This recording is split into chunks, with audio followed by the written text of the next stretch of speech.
اچھا لگ رہا ہے, لڑکیاں آگے پیچھے گھوم رہی ہوں گی, خاص طور پہ وہ. مطلب یار اس کے گھر میں جو بھی مسئلہ چل رہا ہو ٹھیک ہے, لیکن ایسے کون سر جھکائے بیٹھا رہے گا؟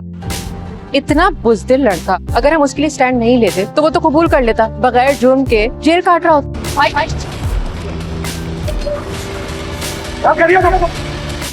شایان نے بہت بڑی سازش کی ہے انسا اور انس کو پھنسانے کے لیے.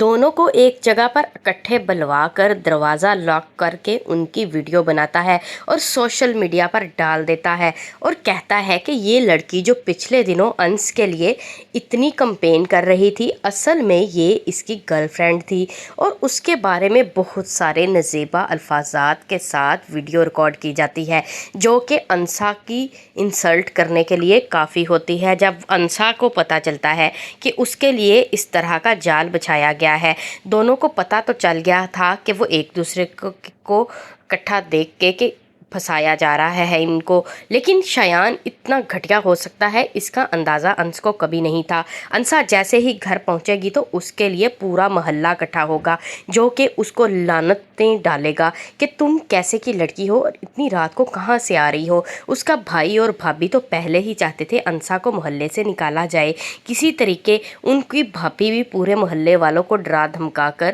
اور سکھا کر کھڑی ہوتی ہے کہ ہمارے بچوں کو کل کو کیا تربیت مل رہی ہے, کیا ہمارے محلے کی ایک لڑکی جو رات کو اپنے بوائے فرینڈ کے ساتھ کمرے میں پائی گئی ہے اس کے بعد ہمارے بچوں پر کیا اثر پڑے گا. اس طرح کے الفاظ بیان کر کے پورے محلے والوں کو ورگلاتی ہے اور پھر انسا کے خلاف ان کو استعمال کرتی ہے. اصل میں اس کا مقصد تھا کہ کسی طریقے انسا کو اس گھر سے نکالا جائے اور ان کے خرچے اور جو دکان کا کرایہ ہے وہ بچ سکے, لیکن ان کو یہ نہیں پتا کہ اس طرح کرنے سے وہ انسا کو تو گھر سے نکال سکتے ہیں لیکن اس کے حق سے اسے محروم کبھی نہیں کر سکتے.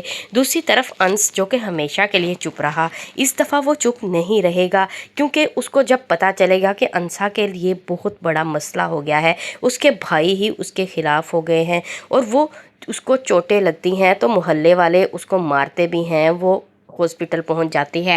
انس جا کر ہاسپٹل میں اس کی عیادت کرتا ہے لیکن انسا اسے دیکھ کر غصے میں آ جاتی ہے اور کہتی ہے کہ تم چلے جاؤ یہاں سے, میں نے تو تمہارے ساتھ نیکی کی تھی لیکن میری ہی نیکی میرے گلے پڑ گئی. صحیح کہتے ہیں کہ جس کے لیے نیکی کرو اور اس کے شر سے بھی بچو. میں نے تمہارے ساتھ نیکی تو کی لیکن تمہارے شر سے نہیں بچ سکی. میں کبھی نہیں جانتی تھی کہ تم اندر سے کیا سوچتے ہو. تم ہمیشہ کے لیے چپ رہتے تھے. میرے لیے یہی بات تھی کہ یہ بہت معصوم آدمی ہے لیکن تم تو اپنے اوپر آئی گئی آوازوں کو کبھی نہیں روک سکے, تو میرے لیے کیا کرو گے تم. یہ ساری باتیں انس کو بہت شرمندہ کر گئی اور وہ اپنی پھپھو کو گھر جا کر ساری سچویشن بتاتا ہے اور بتاتا ہے کہ انسا کے ساتھ کیا ہوا, محلے والوں نے کیا کیا اس کے ساتھ, اس کی بھابھی نے کس طرح اس کی انسلٹ کی ہے اور سارے محلے والے اس کی کردار کشی کر رہے ہیں. انسا اس طرح کی بالکل نہیں ہے, وہ ضرور آج کل کی ماڈرن لڑکی تھی لیکن اس کا مقصد مجھے پھنسانا کبھی نہیں تھا اور میرے ساتھ تو اس نے واقعی ہی بھلا کیا تھا. اب تو مجھے اتنی شرمندگی ہے, میں تو چاہتا ہوں, خدا سے دعا کرتا ہوں کہ انسا جمیل کبھی میرے سامنے نہ آئے کیونکہ میرا سر جتنا شرمندگی سے جھک چکا ہے کبھی بھی اس کو دیکھ کر اس کے سامنے نہیں اٹھ سکے گا. ادھر شایان جو کہ سازشی اپنے دوست کے ساتھ مل کر سازش رچائے ہوئے تھا, کیا ان ساری حقیقت کے بعد وہ انس کو روک سکے گا یا پھر ہمیشہ کے لیے بھیگی بلی ہی بنا رہے گا. لگتا ہے اس دفعہ انس شایان کے پچھلے اگلے سارے کٹہرے میں کھڑے کرنے والا ہے کیونکہ پہلے تک بات اس تک تھی لیکن اب بات انسا تک پہنچ گئی ہے. یہ ساری باتیں بالکل انس برداشت نہیں کرے گا اور شایان کو جا کر ایسا دھوئے گا کہ اس کی 7 نسلیں بھی یاد رکھیں گی.